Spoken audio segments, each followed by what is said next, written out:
નમસ્કાર, હું છું પ્રિયા અને તમે જોઈ રહ્યા છો જનતા કી જાણકારી ન્યૂઝ।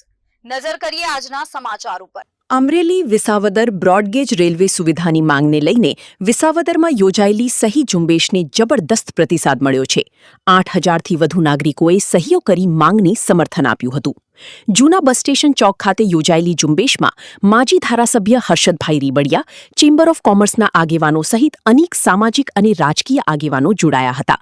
હર્ષદભાઈ રીબડિયાએ બ્રોડગેજની માંગને વ્યાજબી ગણાવી સંપૂર્ણ ટેકો જાહેર કર્યો હતો।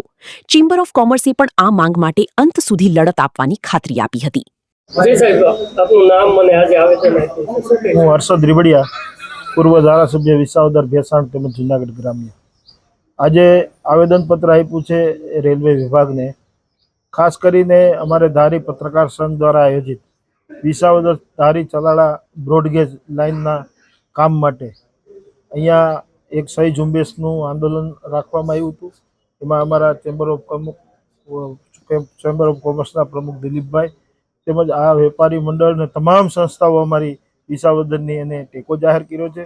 અને અમારો પ્રશ્ન એ છે કે અહીંયા આપણે વિસાવદર ધારી ચલાળા બ્રોડગેજ લાઇન ચાલુ થાય તો અમારા ઘણા લોકોને ફાયદો થાય એમ છે। છેવાડાનો ગરીબ માણસને પણ સપનું છે કે વિસાવદરથી સુરત જવું, વડોદરા જવું, બોમ્બે જવું, એ સપનું સાકાર થાય એના માટે ટીમ પત્રકાર સંઘે જે આવેદનપત્ર માટેની આજની આ ગોઠવણી કરી છે એને હું ખૂબ ખૂબ બિરદાવું છું। અને આ લોકોના હિત માટેનું આંદોલન એમાં આજે અમે આવેદનપત્ર આપ્યું છે।